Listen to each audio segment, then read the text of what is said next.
the shadow from the sky having mastered the land, our ancestors looked to the horizon, unaware a new terror watched from above. 3 million years ago, in the cradle of humanity, the world was ruled by titans of a different kind. Here, the first families of Australopithecus walked upright, their gaze fixed on the earth below them. They were small, vulnerable, armed with little more than sticks, stones, and a fierce will to survive.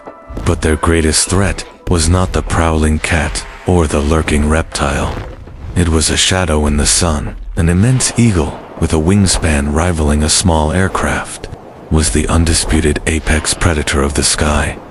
Its talons, as long and sharp as a tiger's claws, were perfectly evolved to snatch and crush its prey.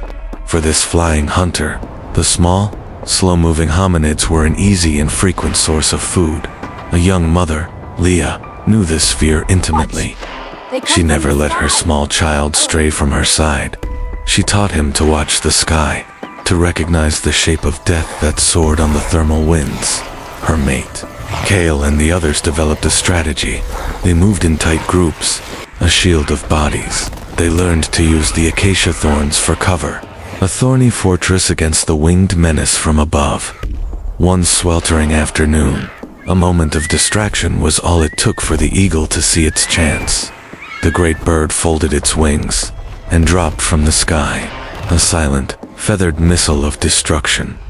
A piercing shriek cut through the air as Laia threw herself over her child, a desperate living shield. Kael roared, hurling a heavy stone with all his might, a defiant act against a god of the sky. The rock struck the eagle's wing, not with enough force to injure, but enough to startle and enrage. The bird turned its furious gaze on Kael, its talons extended, ready to tear him from the earth. He stood his ground, brandishing a sharpened stick, his heart pounding a rhythm of pure terror.